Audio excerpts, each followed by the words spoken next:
But what were the inventions that made a significant difference? Who were the people who created them?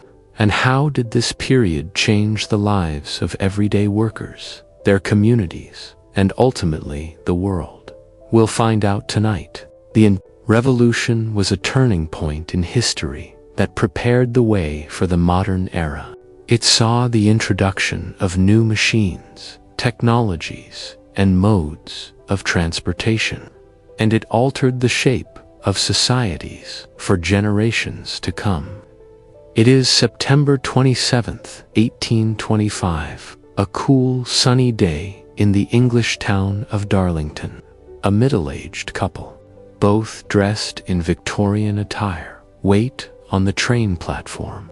They are among more than 400 people, including families with children of all ages, who all share in the excitement and help create the fanfare surrounding the world's first steam-powered passenger locomotive. They will travel 25 meters on locomotion number 1, which will move at a speed of 15 miles per hour. This will take them an hour and 40 minutes, which is a lot less time than a horse-drawn stagecoach. It may be difficult for listeners in the 21st century to even imagine what it would have been like to first see a steam train, much less ride one and have a world of opportunities open up before you. But throughout the time period we're examining tonight, such experiences became rather regular. It all started on the island of Great Britain around the middle of the 18th century. During the Georgian era, when George II ruled as king until 1760, before George III took over until 1820. This was also the age of European imperialism, when foreign powers colonized large parts of the world. Britain would eventually amass the largest of all empires, reaching its peak in the 1920s. Even though it had colonies on 6 continents in the 1750s, the Industrial Revolution saw many firsts in It's part of the reason Britain was ready for industrialization. Music was because of its expanding empire, which allowed it to control a global trading network through its overseas territories, placing it at the forefront of business and commerce. The colonies were crucial to supply and demand because they provided cheap labor and raw materials, which allowed the British to import exotic goods at low prices to the mainland and throughout the empire.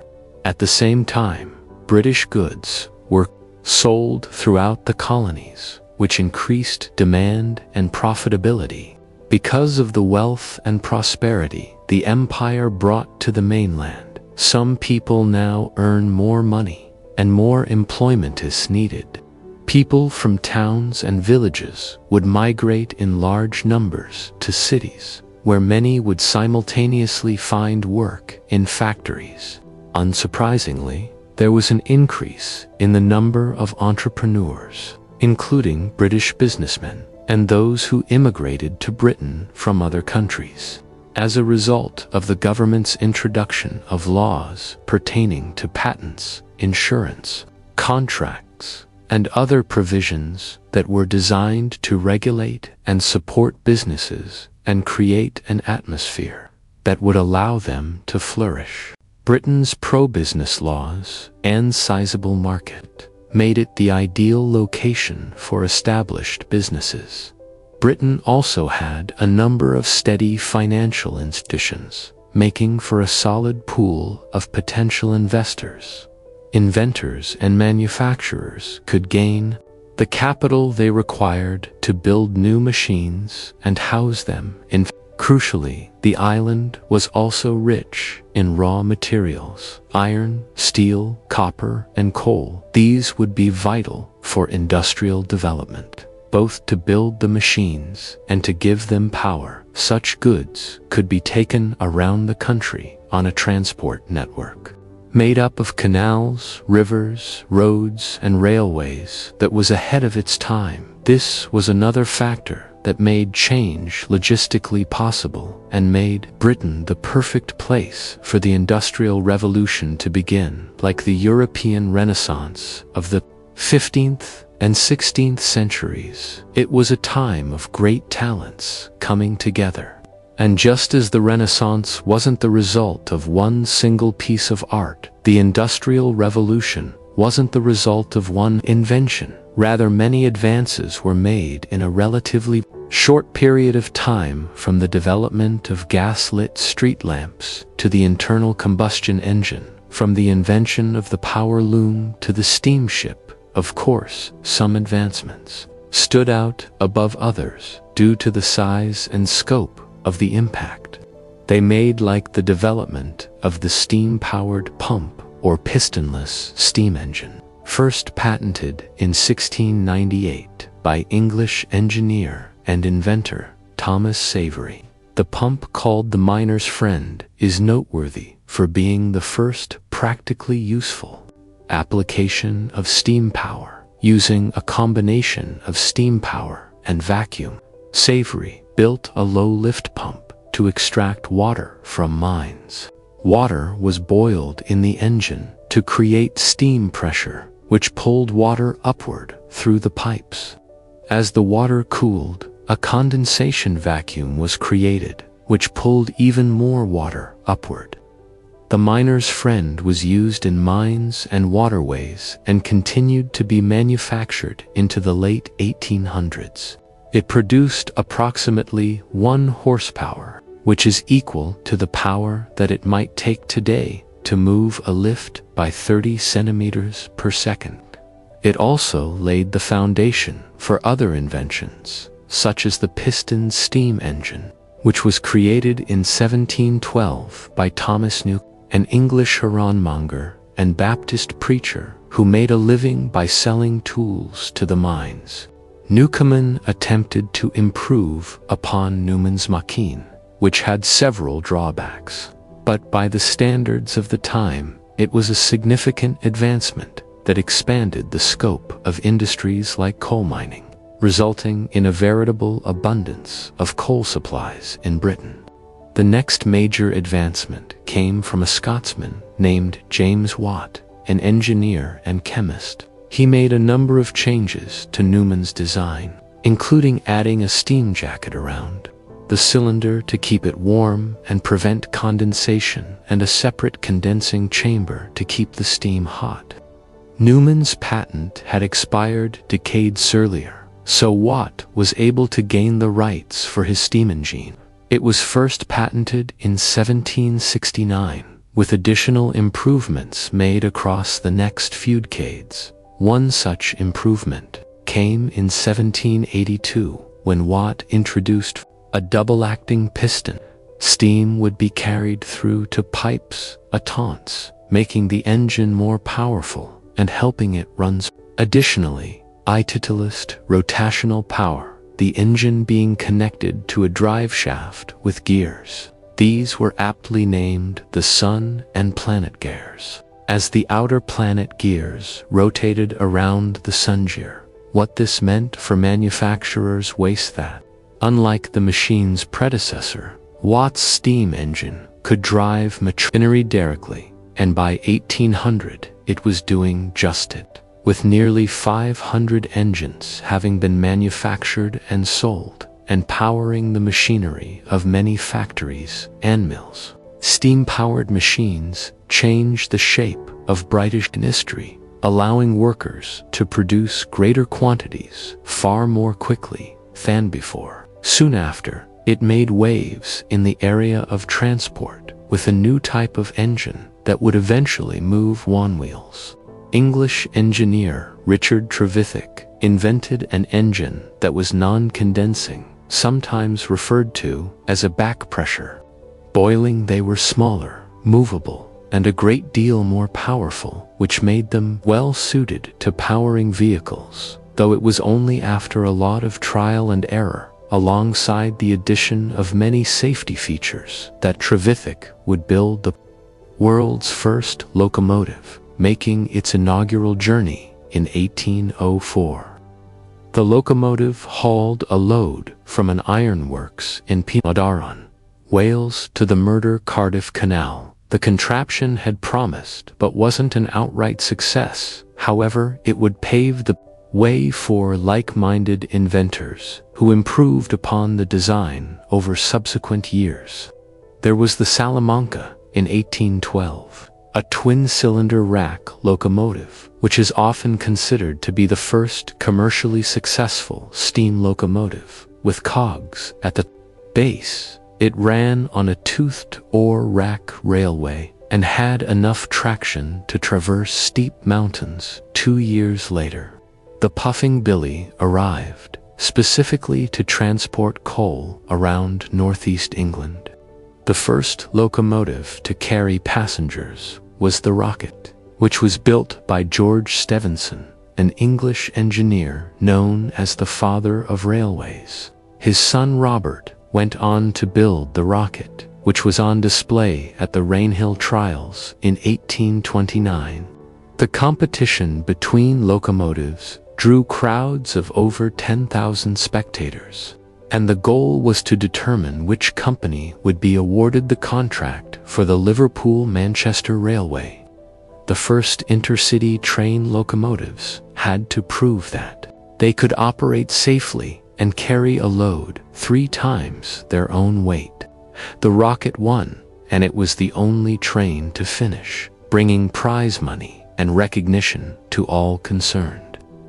In order to assist them in modernizing, Robert Stephenson and Company became early leaders in the sector. Their locomotives operated between Liverpool and Manchester, as well as other locations around the United Kingdom. They later provided railroads in France and America. The importance of steam power cannot be overstated, especially in relation to steam locomotives, which were quicker and more dependable than horse-drawn carriages and could move much heavier loads. These goods included coal for powering the machines and raw materials for making machine parts and products. Trains were largely responsible for the growth of urban areas because they made it possible to transport building materials to cities, where they were used to construct factories and worker homes. Manufactured goods could be transported to ports and exported to countries all over the world, just as they were transported to towns and cities where the locals could purchase items that had not previously been available. Although we shouldn't paint too positive a picture of what city life was like in the 19th century. Anyone familiar with Charles Dickens' writing will know about the issues that came with urbanization. Trains also made it easier for workers to commute and for families to move to places where there were jobs. Many people's living conditions were subpar. There was inadequate sanitation, overcrowding, and poverty. Pollution rose as a result of the factories, and diseases like cholera spread because of contaminated drinking water. In addition, many people received low wages, and workers occasionally received appalling treatment. Orphaned children worked merely for board and lodging, and many worked with dangerous machinery. There were widespread riots in the early 1830s as workers set fires and destroyed, broke 2 stocking frames, or mechanical knitting machines used to make textiles. In 1779, perhaps unfairly, the term light is now used to describe someone who is anti-technology. A large portion of the workforce in numerous industries at the time, eventually, they found a voice in the form of trade unions, which started to emerge nationwide in the middle of the 1800s. The combined acts of 1799 and 1800 made both collective bargaining and trade unions illegal in Britain. Music. Both the government and employers, who wanted more control over their employees, saw collective action as a threat to business. However, social reformer Francis Place and growing public awareness of workers' plight led to the repeal of those laws in 1824.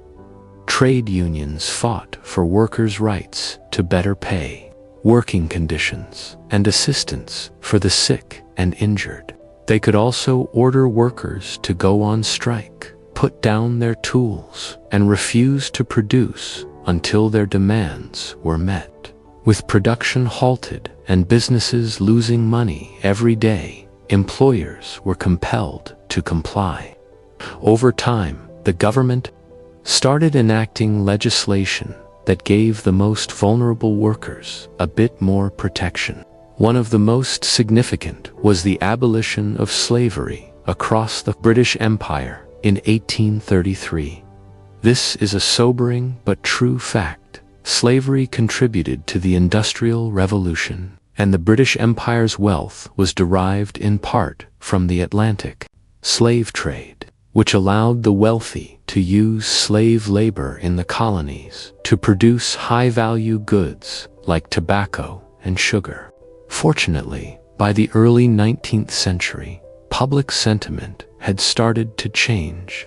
Slaves had harvested the cotton that was imported and fed to spinning machinery in places like Manchester.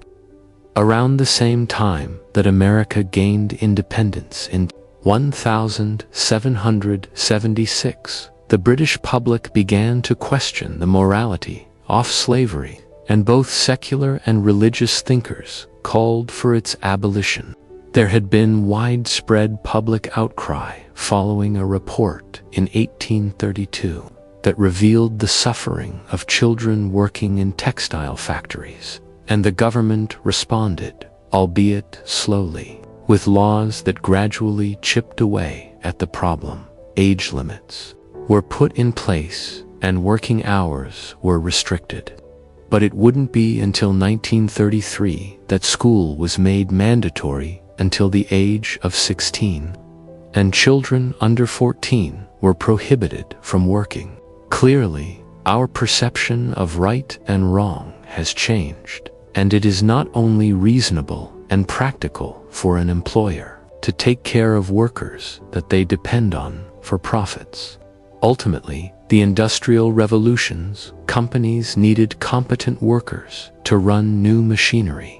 Many sectors had been completely transformed by the introduction of new technology in textiles. For instance, there was the roller spinning machine, which mechanized spinning threads from 1738. Then came the spinning jenny in 1764, an adaptation of the spinning wheel that spun many threads at once. After that came the water frame in the 1770s, which harnessed the power of water to spin threads automatically. Cotton mills were built beside rivers and canals and fitted with huge wheels that rotated through the water. These water wheels converted the force of flowing water into energy that could power a larger mill. The energy was carried across different floors of the building through a series of gears and shafts known as transmissions.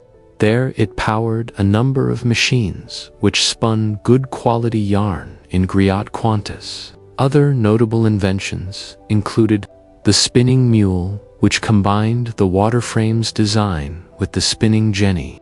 It allowed a single operator to spin hundreds of threads at once, producing finer yarn than had been made before. Then there was the power loom, patented by Edmund Cartwright in 1785, a machine that was enhanced over the next 5 decades using cogs, springs, pulleys, and levers. It automated the process of weaving, resulting in far greater output. While the earliest looms had been horse-driven, most had come to rely on water power. Cartwright's power loom, however, was steam-powered. It ran on the energy from its own steam engine. This demonstrates a theme that was common across the era of growth in one sector. leading to growth in another, machines like the power loom that relied on steam. Power required coal as their source of fuel. This added to the amount of coal that was already needed to power locomotives, and then steamboats and the steam-powered machines that lifted water from mines, also vast amounts, were necessary to keep steel foundries running where steam-powered machines were used to forge metal. The coal industry boomed. Due to this increased demand, more mines were constructed and deeper than before. About 3 million tons of coal were being mined annually in the 1700s. By the 1830s, that was closer to 30 million tons. Similarly, the advancements made in the production of metals played a key part in the success of other industries, particularly as they coincided with the development of new machine tools, which allowed operators to cut and shape the metals. By the late 1700s, iron, in particular, was being produced on a large scale. It was used to make parts for machines and engines, as well as bridges, steam trains, and railways around the country. Technologies and industries relied on one another, leading to increased demand across sectors.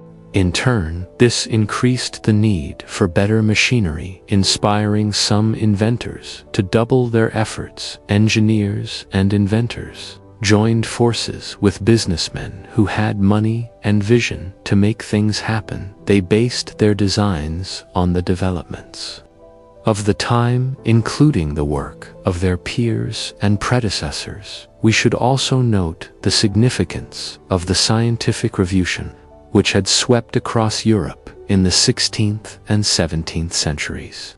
This had dramatically altered ways of thinking, evolutions, resulting in new discoveries and fields of study. It transformed disciplines like chemistry and physics and led to key developments in mathematics and mechanics. Music. It provided us with significant discoveries like electricity and crucial theories like Newton's laws of motion. Much of what we now know would not have been conceivable without the efforts of early scientists, whose advancements during this earlier era had built the groundwork for the Industrial Revolution. This only serves to reinforce the sense of unity that seems to characterize the Industrial Revolution. Looking back at the time period, one might picture a jigsaw puzzle with numerous pieces that fit together to create a larger picture. Taken together, these pieces brought about a great deal of change in a comparatively short amount of time, especially when contrasted with the previous years, when a lot had stayed the same for millennia since the Neolithic Revolution. Much of human society had abandoned the hunter-gatherer lifestyle in favor of settling and establishing communities, farming the land, and making things by hand.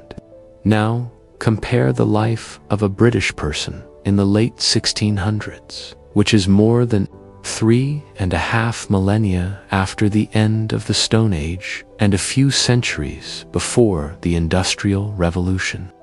In many important ways, not much had changed. Most people were still employed in agriculture, still used open fires to cook, and still made things by hand using the light from those fires.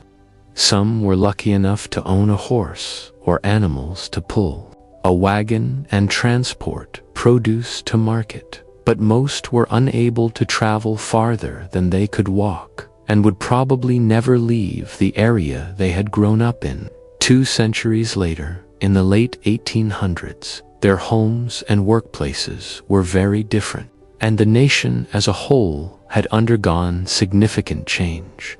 The majority of people were working in factories, metal shops, and coal mines rather than in agriculture. Some were employed in the rapidly expanding transportation industry, which included canal boats, steamboats, trains, and more. Music. Many have swapped to life in the countryside, for the hustle and bustle of city living.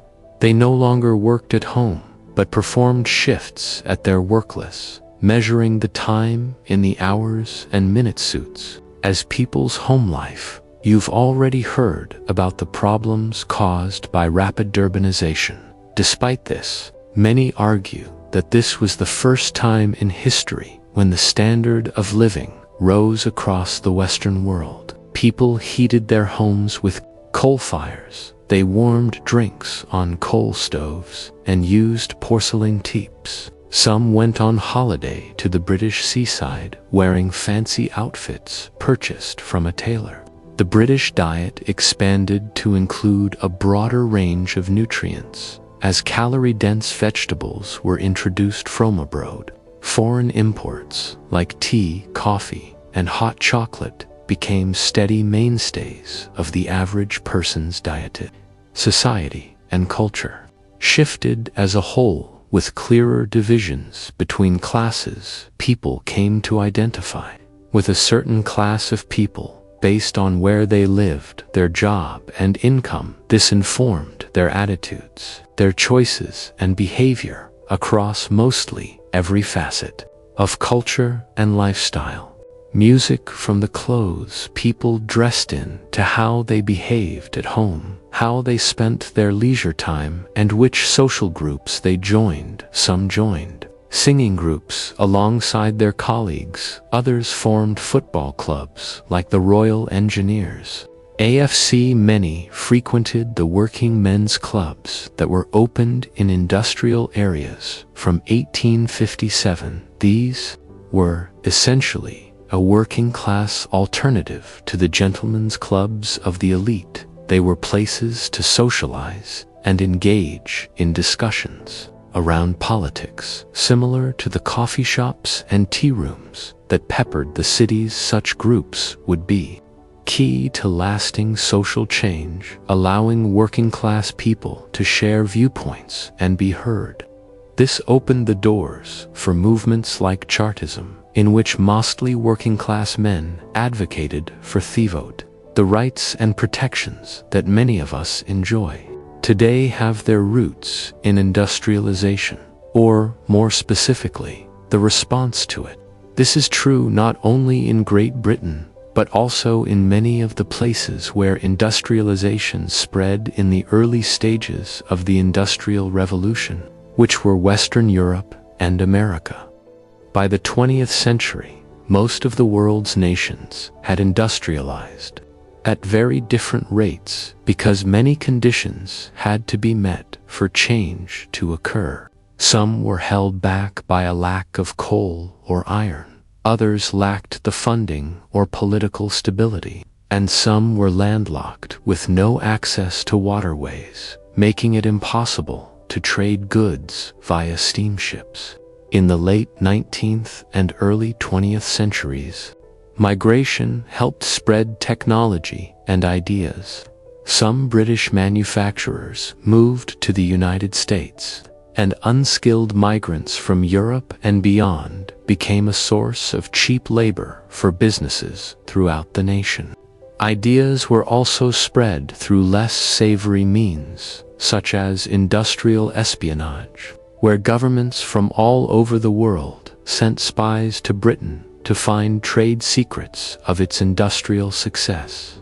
This put America in a good position. By the late 1800s, the world seemed split into countries that had industrialized and those that hadn't.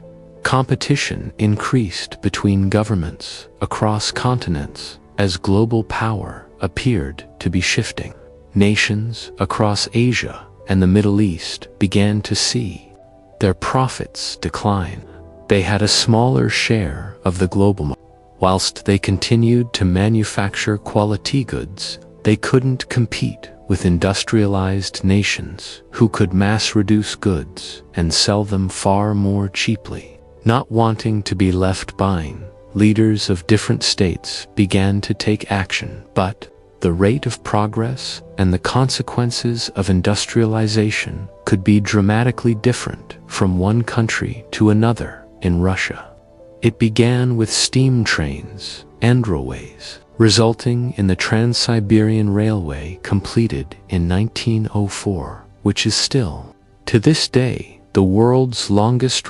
It greatly improved trade with the Far East and the far reaches of the country itself. On the other hand, industrialization was also a key factor in the Russian Revolution.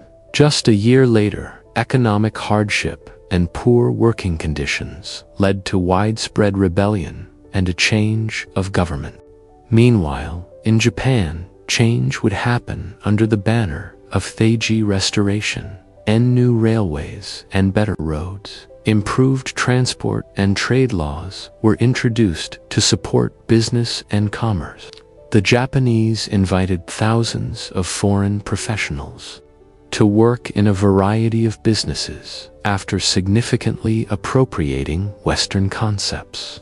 Western teachers were hired to teach at Japanese schools, where the curriculum was modified to get pupils ready for factory employment. First, in the textile sector, which was the first to adopt modernization, the country changed from a feudal civilization to a modern superpower in just a few decades during the late 19th and early 20th centuries, despite the fact that the goal had been to modernize as a means of self-defense against other countries.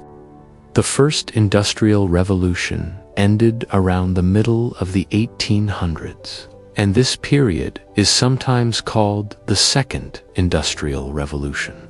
It was characterized by rapid change and innovation, with inventions such as Thomas Edison's light bulb, the telephone, and the radio emerging by 1880. Soon after, many homes had electricity thanks to the first large-scale power grid.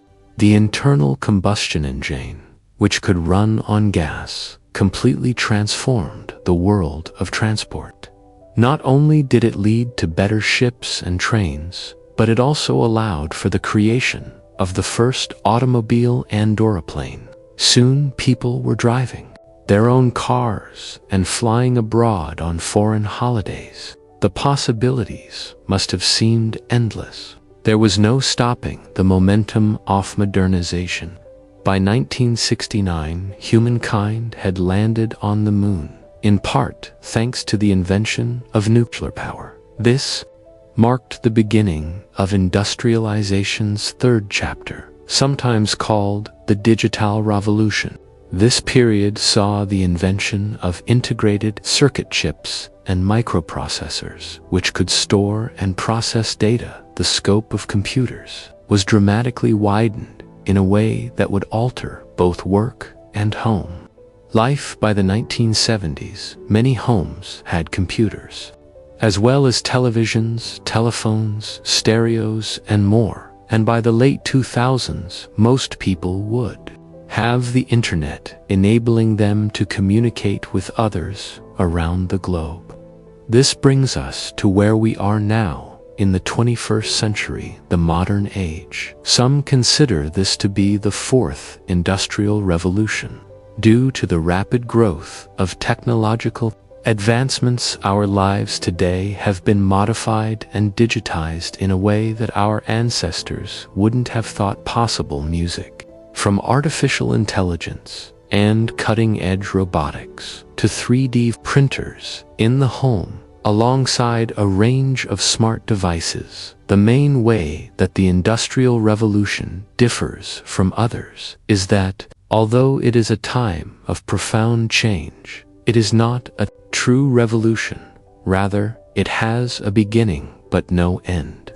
Even though we are only in the latter stages of the Industrial Revolution, change is still occurring everywhere, creating a plethora of opportunities for the near and far future.